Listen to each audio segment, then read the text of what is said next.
let's walk through what you just thought about. And we're going to add in some pictures to hopefully give you a better sense of what it all means. Okay? So we know that h of x is f of g of x, and we're interested in h prime of 2. And we were told that g of 2 equals 9. So I'm going to draw some number lines here. G is taking 2 to 9. And we know that the 2 was measured in seconds and the 9 was in meters. And then we had f of 9 was 5 kilograms. So we have an arrow here for f sending 9 to 5. Now h is the composition of these two things. So h is starting at the top with 2 seconds, and h of 2 is 5 kilograms. So that was the picture before we started changing some of these numbers. But then we got derivatives involved. So we know about g prime and f prime.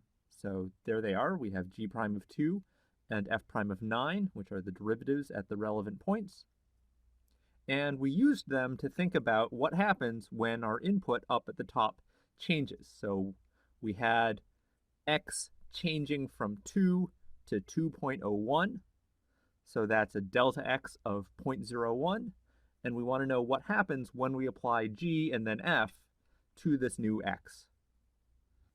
Well, this is exactly the sort of thing that derivatives are meant to deal with.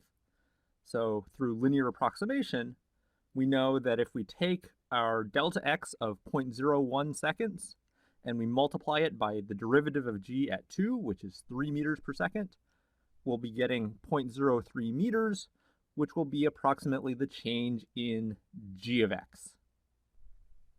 Now, of course, we can do the same thing for f.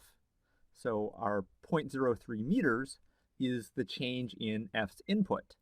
And f prime at this point is 4 kilograms per meter. So linear approximation for the change in the output would be 0.03 meters times 4 kilograms per meter, which is 0.12 kilograms. And so that's what we estimate to be delta f. But that's also delta h. So as h's input changed by this 0.01 seconds, its output changed by this 0.12 kilograms. So we have a delta h and we have a delta x, and that means that we can get a handle on the derivative of h.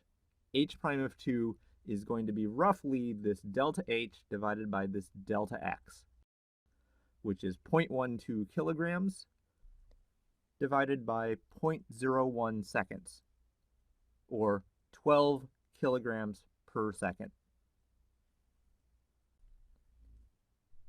Let's take a step back and think about where this 12 number came from. So it came from this 3 up here and this 4 right here. So we multiplied delta x by 3 to get delta g. We multiplied that by 4 to get delta h. So our h prime of 2 is really our f prime of 9 times g prime of 2.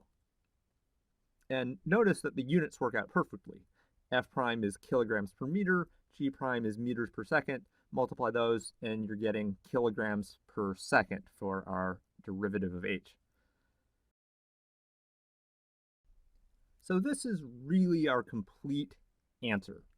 The derivative of this composition is equal to the product of the derivatives of the functions that are the parts of the composition. So h prime of 2 is f prime of 9 times g prime of 2. Now you could ask why it's f prime of 9, not f prime of 2. But if you go back to our diagram, you can see that the relevant input for f is this 9 meters. That's what g is feeding into f. So that's where we should be applying f prime as well. What we've just done here is a particular instance of what we call the chain rule. And the reason it's called the chain rule is the following. We've got our function h that we've been discussing, and it's the composition of these functions g and f. So you can think of this as f and g forming two links in this chain of functions.